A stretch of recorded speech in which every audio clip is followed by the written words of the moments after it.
So we've been learning how to read biblical narrative and showing how the Bible is one unified story.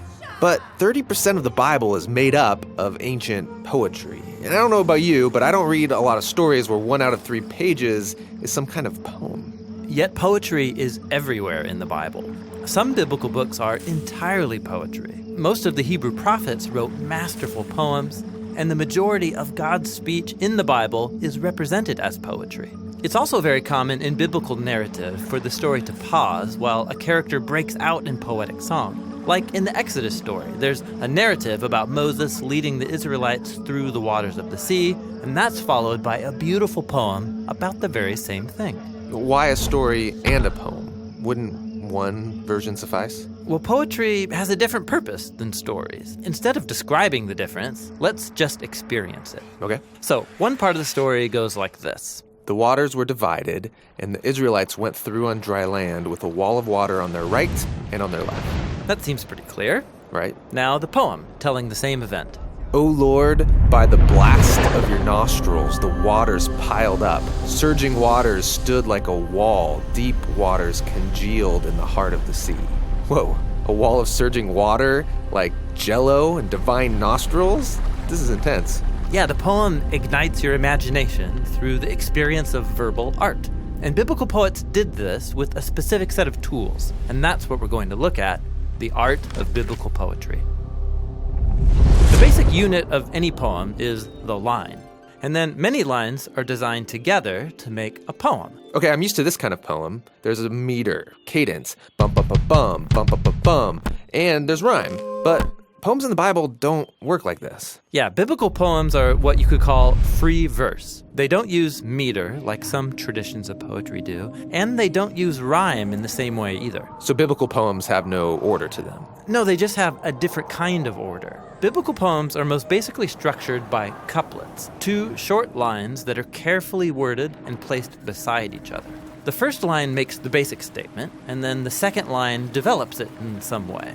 It can do this by completing the thought, or deepening it with different words or images, or by contrasting it in some way. So check out the opening of Psalm 51. You can see it in action.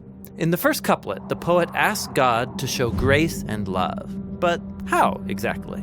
In the second line, he requests forgiveness for his failures. Okay, so this couplet is finishing one complete thought. Right. And then the next couplet opens with washing as a metaphor, and then the second line offers a more vivid image, that of a priest in the temple purifying things so they can be in God's presence. Okay, so taking an image and deepening it. Right. And then this third couplet opens with the poet's awareness of his sin deep inside. And that's followed by a description of the sin being outside. It's like it's in public, visible to themselves and other people. So this couplet takes an idea and contrasts it. Exactly. So couplets by nature are a bit repetitive. But the repetitive language forces you to slow down and linger over the feeling and meaning of it all, looking at each idea from more than one angle. And then groups of couplets can come together around one key idea. It's like a diamond with many facets, each line offering a different glimpse into the same core reality.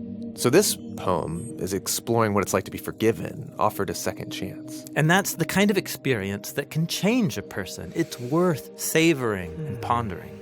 Now, biblical poets also use repetition on a larger scale. In many poems, you'll find a key line that's repeated multiple times. That's called a refrain. Or they'll open and close the poem with a similar couplet. That's called an inclusio.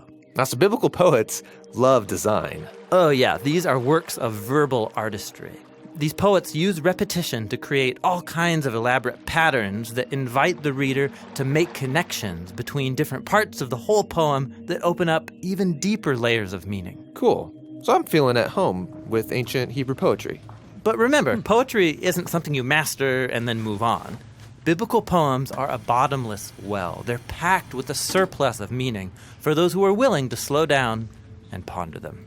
And they're trying to pull my mind in new directions and discover new ideas.